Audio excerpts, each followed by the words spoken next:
কিমান ভাল একদম হাতেদি দেখাই দিয়কচোন কিমান ভাল বাপৰে ৰাতিপুৱা কেইটা বজাত আহিছে মই যেতিয়া ৰাতিপুৱা বিছনাৰ পৰা শুই উঠাই নাই সুশান্তই মোক মেছেজ দিছে হোৱাটছআপত যে দাদা মহিলাসকল আহি গ'ল বুলি তো কেইটা বজাত আহিলে 7টাত নে 8টা বজাত 6 বজাত সুধিম ক'ব 6 বজাত 6টা বজাত কোনে কোনে আহিছে আমি আহিছো আৰে 6টাতে আহি গ'ল এইফালে কেইটাত আহিছে 6টাত 5টা বজাত অহাও কোনোবা আছে নেকি নাই নহয় আছে বাইদেউসকল কেইটাত আহিছে 5টাত 7টা বজাত অহা কোন আছে 8টা বজাত এইফালৰ পিছফালৰ মানুহখিনি কেইটাত আহিছে 8টাত নে 7টাত বাপৰে বাইদেউ আপোনালোক কেইটাত আহিছে 7টা বজাত বাপৰে কালি ৰাতি একদম সঁচা কথা ক'ব কালি ৰাতি আপোনালোকে টোপনি মাৰিছিল নে মৰা নাই কোনে মৰা নাই মোক সুশান্তই কৈ আছিলে যে যোৱা কালিয়ে কিছুমানে আহি সিট একদম ৰিজাৰ্ভ কৰি থৈ গৈছিল হয় নেকি বাপৰে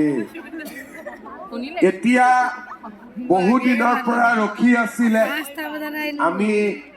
উদ্যমিতাৰ পুঁজিটো কেতিয়া পাম আজিতো পাই যাব এতিয়া মনটো ভাল লাগিছে নে নাই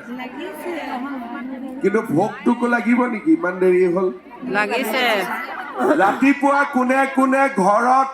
চাহ নবনোৱাকৈ আহি গ'ল হাত দাঙকচোন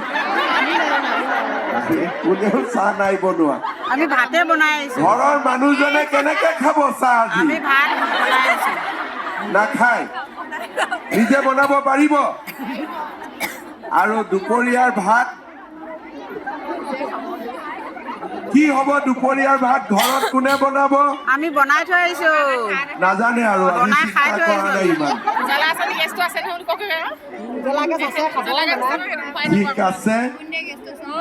এতিয়া আমি ৰাতি আমাৰ টোপনিয়ে নগ'ল ৰাতিপুৱা 6টা 7টা বজাত আহিলোঁ দুপৰীয়াৰ ভাতো নহ'ব কষ্টও আছে আজি কিন্তু কষ্ট হ'লেও মনটো ভাল লাগি আছে নে নাই আছে ঠিক আছে আমি যিমান সোনকালে পাৰোঁ আপোনালোকক কেইটামান কথা ক'ম যাতে ভৱিষ্যতেও এনেকৈ ৰাতিপুৱা 5টা বজাত আহি থাকিব পাৰে আৰু আহিব ইচ্ছা আছে নে নাই ৰাতিপুৱা 5টা বজাত ঠিক আছে আমাৰ শিৱসাগৰ জিলাৰ অভিভাৱক মন্ত্ৰী তথা অসমৰ শিক্ষামন্ত্ৰী ৰণোজ পেগু ডাঙৰীয়া ডিমৌ সমষ্টিৰ আপোনালোকৰ মৰমৰ বিধায়ক সুশান্ত বৰগোহাঁই ডাঙৰীয়া অসম চাহ কোম্পানীৰ অধ্যক্ষ শিৱপ্ৰসাদ ভদ্ৰা ডাঙৰীয়া প্ৰাক্তন সাংসদ তপন গগৈ ডাঙৰীয়া প্ৰাক্তন বিধায়ক কুশল দুৱৰী ডাঙৰীয়া জিলা পৰিষদৰ সভানেত্ৰী অনিমা চুংকাং ডাঙৰীয়ানী ডিমৌ পৌৰসভাৰ সভানেত্ৰী পল্লৱিতা বৰুৱা ঘন গগৈ ডাঙৰীয়া স্বপ্না ঘৰফলীয়া ডাঙৰীয়া সুধীৰ মুণ্ডা ডাঙৰীয়া আমাৰ জিলাৰ সভাপতি বিতুপন ৰাইডিঙীয়া ডাঙৰীয়া লীলাজ্যোতি ফুকন ডাঙৰীয়াকে আদি কৰি মঞ্চত উপস্থিত বিশিষ্ট ব্যক্তিসকল আৰু সভাত উপস্থিত আই মাতৃসকল আপোনালোকক মই কেইটামান কথা ক'ম এই আঁচনিখনৰ উদ্দেশ্য কি আঁচনিখনৰ জৰিয়তে আমি মহিলা সমাজত কেনেকৈ বিকাশ বিচাৰিছোঁ আৰু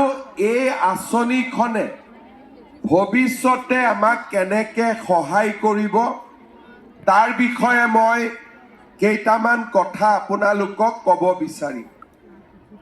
মুখ্যমন্ত্ৰীৰ মহিলা উদ্যমিতা আঁচনি দেশৰ ভিতৰতেই মহিলাসকলক সবলীকৰণ কৰাৰ বাবে ই এখন প্ৰথম আৰু অনন্য আঁচনি। অসমক যদি আমি বাদ দিওঁ, দেশৰ কোনো ৰাজ্যই